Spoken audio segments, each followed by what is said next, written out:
Hello and welcome. I'm Master Lama Rasaji, and this is our um, Friday Shangri-La edition of Rasaji Speaks. Happy to be with you today.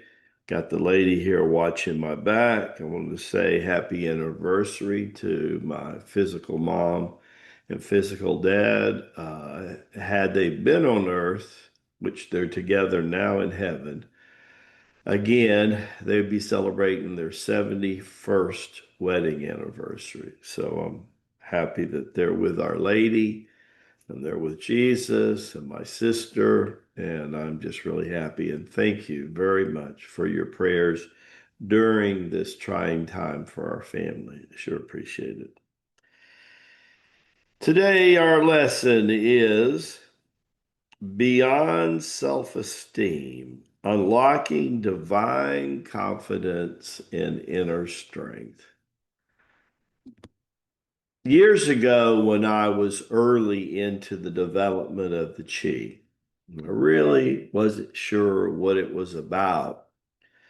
The first outward person that really inspired me with the Chi, I was training with him when I was 14, 15, about Chen's age. I'd already had a black belt in one martial art, and I was working on my first, going on my second degree in Okinawa Shoin-ryu. And a couple of years later, I will end up spending about a year with this individual because my dad and me were just like two bulls in a china shop, locking horns. And he did not appreciate my investigation of the Far East at the same time, felt that I put too much time in spiritual and holistic studies, even though that was his guidance initially. So, because he was the one that led me into the martial arts school. So that kind of happens. But along the way, I began to understand self-esteem and self-confidence, and that there is a really connection with the energy based on self-confidence and self-esteem. And sometimes we might even include self-acceptance. You know, when her firstborn was born, and his level of self-acceptance was tremendous. At 24, he was so mature. I mean, I know people at 44 and 54 that were not near today as mature as Jesus was at 24. It was quite remarkable. But we'd already been on the road about 9, 10 years on our journeys through the Middle East and the Far East when that happened. Abba sent him down one night in Mount Kailash and gave him his walking papers and told him who he was, how he was the firstborn of the Holy Spirit. He was probably the greatest example of what real self-esteem is and what real self-acceptance. Lamaji gets told that in this lifetime at the same age, at 24. I'm in India and I'm being told that. Takes me a good 9 years later, 33. That's right.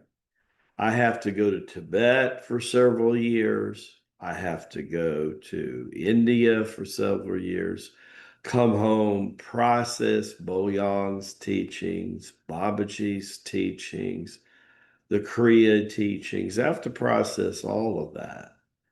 I'm told along the way that I'm second born. And I just have a hard time really, really accepting that, because of how my life started and everything. So in that process, I was very, very thankful. But little by little, my self-confidence, I started to reflect about even my teenage years. First, learning with my Tai Chi instructor, John. And in the process of that, it just became very, very evident to me.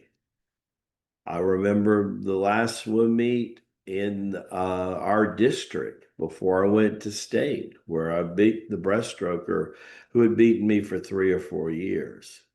It was focus, it was self-esteem, and they was connecting to the chi that was what was going on.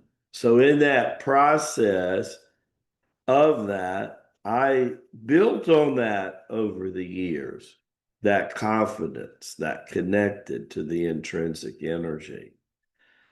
And over the years became a master of energy and energy involvement and other people's energy and what it was telling me about their spirit, about their soul. I learned to take energy in like Boganathar on multiple levels, all the elements of nature and everything. I learned to do that.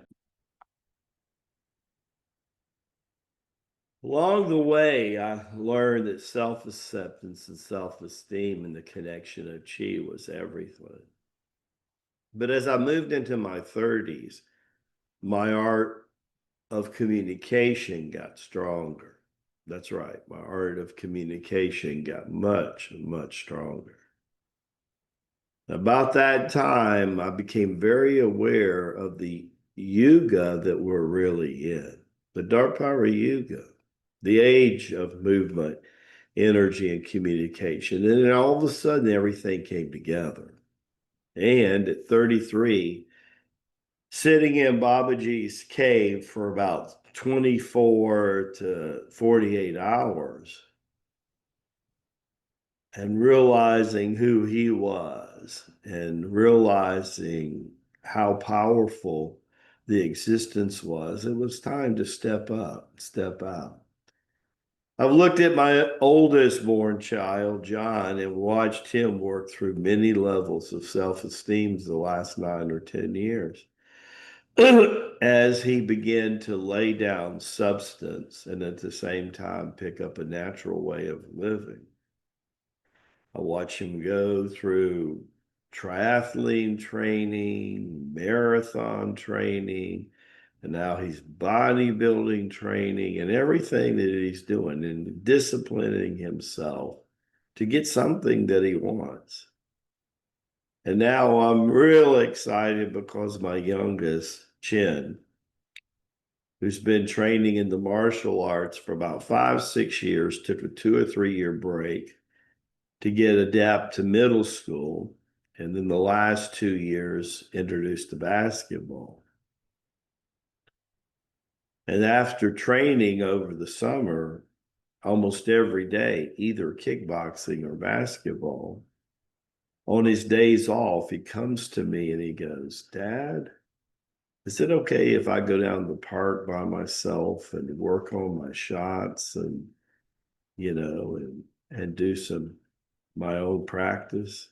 Well, Lamaji knows a long time ago, if you really want to be something in life and you're serious about your endeavor, it is the self-practice that sets you apart from everyone else.